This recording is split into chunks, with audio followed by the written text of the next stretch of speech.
With Pillars of Eternity 2 Deadfire now live, we've gotten to spend quite a bit of in-game time with this latest installment, the sequel to Obsidian Entertainment's award-winning CRPG Pillars of Eternity. One of the new features added among many with Pillars of Eternity 2 is the option to multiclass. Multiclassing allows the player to choose a second class with most of the bells and whistles that come with it. Multiclass characters aren't as powerful in either class as a single class character, however the combination can potentially make them more effective overall. So the question is, should you multiclass? Let's take a look. To multiclass or not to multiclass? In order to answer this question, I'll need to explain to you some basics of the game's mechanics so you have a much clearer picture of how everything all works. First of all, let's talk a bit about power level and power source, and what this means for a character, since the decision to multiclass or not will depend on these quite a bit. There are other factors of course, but this is the best place to begin. Each class has its own power source. Barbarian, for example, has Rage. Rage determines the effectiveness of many of the abilities in the Barbarian ability tree. Rage increases the number of projectiles, penetration, and other effects such as duration, and in some cases damage. Increasing the effectiveness of Rage is called gaining a power level. This is the case for all power sources.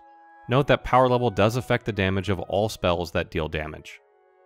You reach a new power level for each 2 levels you gain when you are a single class. When you are multi-class, this becomes every 3 levels.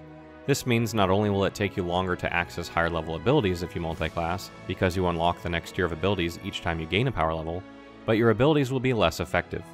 This is one of the biggest downsides to multiclassing, and it can make early parts of the game harder.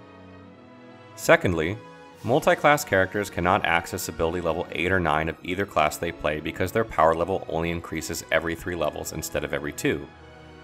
This is another huge downside of a multiclass character, because the best and most powerful abilities are at the bottom of each tree. Be sure to preview these trees when making your character so you can see what you'll be missing out on before confirming during character creation. This alone makes a case for a single class character. Power source points and combat. Each class uses its abilities with the power source pool of that class: Rage, Arcane, Discipline, Bond, etc. Abilities cost varying amounts of power source points, which will replenish out of combat. Instead of giving each ability a certain number of uses like they did in Pillars of Eternity 1, now the player is free to decide how to spend his or her points in whatever combination makes sense for the victory. Wizards and casting classes can only cast a certain number of each level of spell per encounter, but they no longer need to rest or replenish these. Players can also use an ability called Empower that will allow them to increase the effectiveness of an ability or regain half of their max power source points.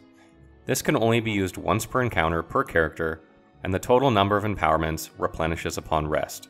If you are a single class, every 2 levels you'll gain an extra power source point. If you are a multi-class character, you'll gain 1 power source point for both classes every 3 levels, regardless of how you leveled up each time. This means that at level 7, if you are a single class character, you'll have a total of 6 power source points to use for your abilities per encounter, as you begin the game with 3. If you are a level 7 multi-class character, you'll have a total of 10 power source points, 5 in each class. This means that multi-class characters will have much more abilities to use, albeit with lesser effectiveness. Health, defense, and skills. Another important point to note is that when you create your character, it will start with a certain amount of health, deflection, reflex, fortitude, and will to begin the game. When you multi-class, you begin the game with an average of the 2 classes you choose, rounded down. Each time you level up, you will gain +3 to deflection, reflex, fortitude, and will. Whether you multi-class or play as a single class, it makes no difference. You'll gain +3 to each per level. Health is handled a bit differently. Each class has a fixed amount of health they begin the game with, base health, as well as a fixed amount they gain per level. When you multi-class, you average the base health of your 2 classes, and that is what they start with. Each time you level up, you'll gain an average of what those 2 classes would have gained. Let's do an example. Let's say you are playing a Barbarian and a Wizard, a Warlock. Barbarians get 46 health and Wizards get 38. Averaging that out, you can calculate you'll begin the game with 42 health. Barbarians gain +16 health per level and Wizards gain +8. Averaging that out, we get +12 health per level. Skills are handled much the same way, and each class in the game begins with a certain amount of points into each skill. To calculate how many points in each skill you will have, you simply need to add together the total number of points in each skill for both classes and then divide by 2. The exception being that the skill points added with background are not affected by multiclassing and will give their full value. Frequently asked questions. How many classes can I play at once? You can only have a total of 2 classes when you multiclass. This was done for balancing reasons as well as to make sure each combination had its own identity. Does it matter what order I select my 2 classes in? No, it does not. There is not a primary class and a secondary class. Instead, both classes are treated equally no matter the order until such a time as you begin leveling up and you decide. You can of course alternate 1-to-1 if you wish to have a balance. If I didn't multiclass in character creation, can I do it at a later time? This is a very good question, and unfortunately the answer is still unknown, but I would wager that it's not possible because the balancing of the game would be thrown off. Can I still pick a subclass if I multiclass? Yes. You will be able to pick a subclass for each class you select.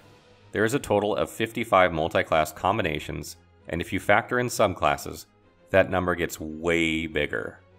Do single classes and multiclasses get the same number of ability points? No, single class characters will gain 1 more ability point than that of multiclass characters over the course of the whole game.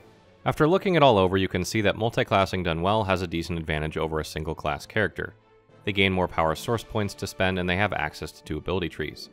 However, if done wrong, it can be ineffective and you might end up regretting your decision. This is the reason the game doesn't recommend multiclassing for new players, and until you get a feel of the game's mechanics and have had some success, it's probably good advice. Now that we know what the bottom half of each ability tree will look like, be sure to check out what each class's abilities are. Perhaps some of these abilities will be so powerful that there's no way you shouldn't single class.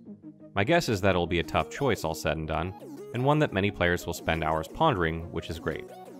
Be sure to check out our other Pillars of Eternity 2 Deadfire guides for classes and character creation.